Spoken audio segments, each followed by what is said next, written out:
Hello, dear friends. How are you today? I hope you are doing great. Welcome on my YouTube channel Topics with Fayaz.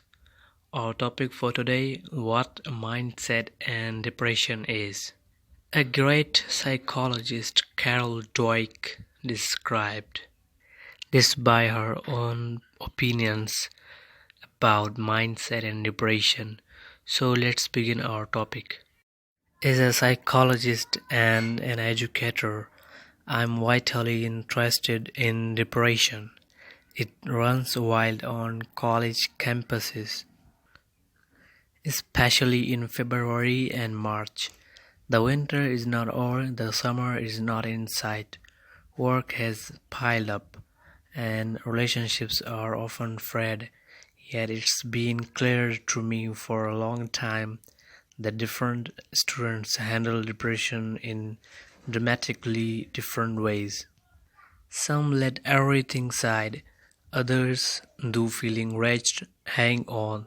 They drag themselves to class, keep up with their work, and take care of themselves so that when they feel better, their lives are intact. Not long ago, we decided to see whether mindsets play a role in this difference.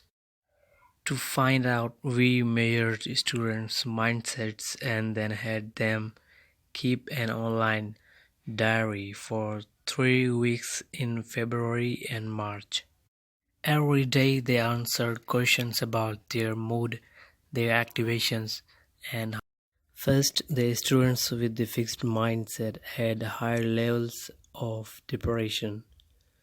Our analysis showed that this was because they ruminated over their problems and setbacks, essentially tormenting themselves with the idea that the setbacks mean they were incompetent or unworthy.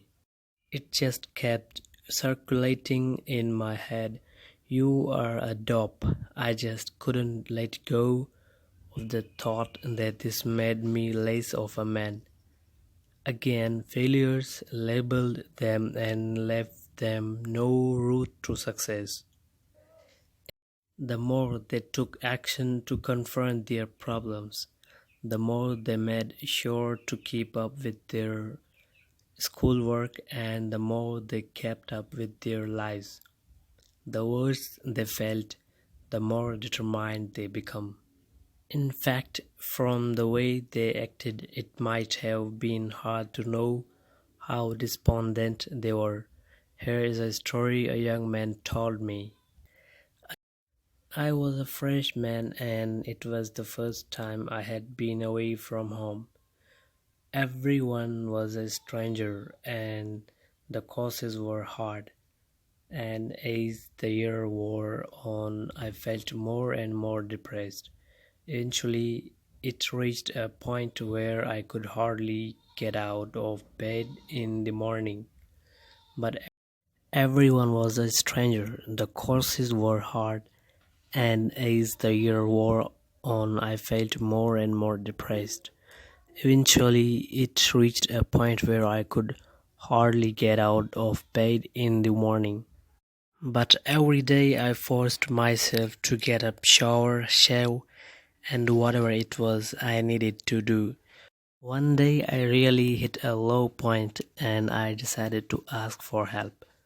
So I went to the teaching assistant in my psychology course and asked for her advice.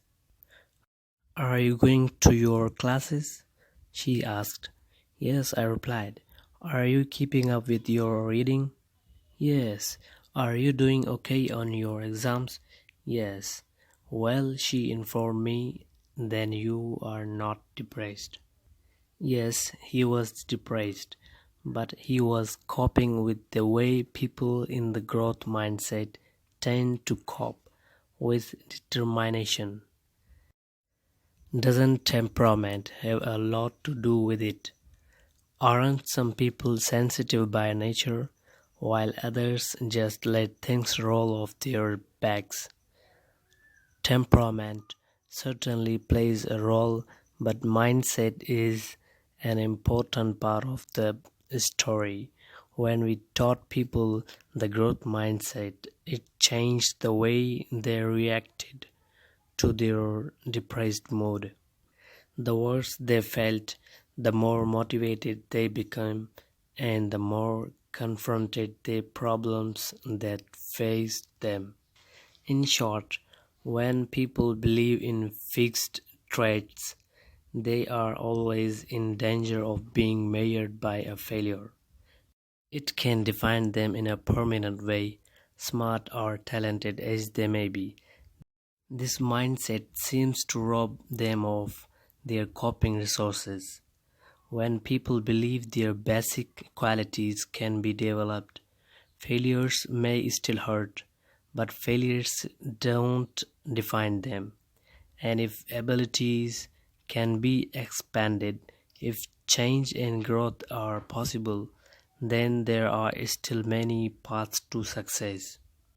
Thank you very much.